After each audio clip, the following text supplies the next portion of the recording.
4หน่วยภาคแผนกการเงินแขวงพงศรีหับไปยั่งยืนหน่วยภาคปลอดใสเข้มแข็งและนักแน่นประจำปี 2024 ตอนบ่ายของวันที่ 3 ธันวาคม 2025 นี้ที่ห้องประชุมชั้น 5 สำนักงานปกครองแขวงทางคณะภาคหักฐานแผนกการเงินแขวงพงศรีได้จัดพิธีมอบหับไปยั่งยืนหน่วยภาคปลอดใสเข้มแข็งและนักแน่นประจำปี 2024 โดยการเป็นประธานของสหายพลตรีสมพรมิตรพลเลขาคณะบริหารงานภาคแขวงเข้าร่วมของสหายปริญญาเอกวรรณไสสุขสันต์คณะประจำภาคแขวงคณะภาคหักฐานหัวหน้าแผนกการเงินแขวงบรรดาคณะภาคหักฐานมีบรรดาของเลขาหน่วยภาคคณะภาคมีผู้ต่างหน้าจากคณะจัดตั้งแขวงคณะกวดกาภาครัฐแขวง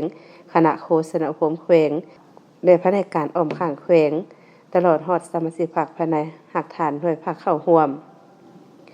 คณะจะตั้งพิธีได้เสนอจุดประสงค์จากนั้นสหายสุบรรทนสุริใจรองเลขาคณะภาคหักฐานแผนกการเงินแขวงเลขาหน่วยภาคคลังเงินประจำแขวงผ่านบทได้งานด้วยย่อ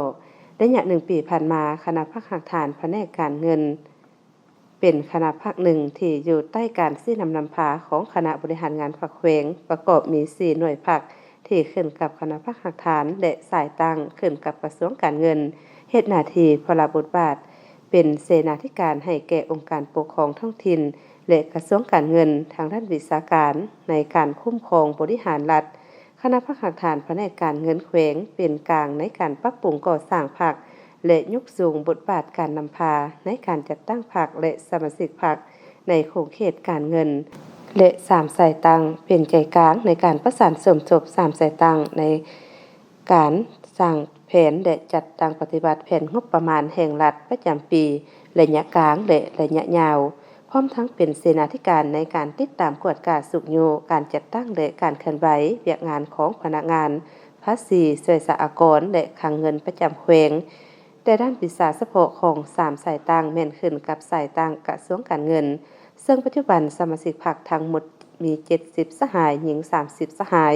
สำรอง6สหายหญิง3สหายและนี่ประกอบมี4หน่วยภาคคือหน่วยภาคแผนกการเงินหน่วยภาคช่วยสหกรณ์ประจำแขวงหน่วยภาคคลังเงินประจำแขวงหน่วยภาคภาษีประจำแขวงจากนั้นต่างหน้าคณะจัดตั้งแขวงขึ้นผ่านมติตกลงของคณะประจำภาคแขวงว่าด้วยการอนุมัติมอบไปยั่งยืนหน่วยภาคปลอดใสเข้มแข็งแด่นักแน่นประจำปี 2024พร้อมทั้งมอบไปยั่งยืนหน่วยภาคปลอดใสเข้มแข็งแด่นักแน่นประจำปี 2024ขึ้นมอบโดยสหายพลตรีสมพรมิตรพลเลขาคณะบริหารงานภาคแขวงและขึ้นหับโดยแม่นทั้ง4หน่วยภาคตามลำดับโอกาสนี้ประธานได้มีคำเห็นโอ้ลมซึ่งก่อนอื่นสหายได้กล่าวแสดงความยินยอมสมเสยมายังหน่วยภาคที่ญาติใดหน่วยภาคปลอดใสเข้มแข็งและนักแน่นพร้อมนั้นสหายยังได้เรียกร้องมายังเลขาหน่วยภาคคณะภาคสืบต่อเฮ็ดหน้าที่เวียกงานการเมืองแนวคิดให้สมาชิกพรรคภายในหน่วยภาคเป็นปกติโดยถือเอาการร่วมชีวิตพรรคเป็นปกติสืบต่อปรับปรุงแบบแผนนำพาแบบแผนวิธีเฮ็ดเวียกถือเอาหลักการดมสุนประชาธิปไตยสืบต่อรักษามูลเสื้อหน่วยภาคปลอดใสเข้มแข็งและนักแน่นให้ยืนยงตลอดไป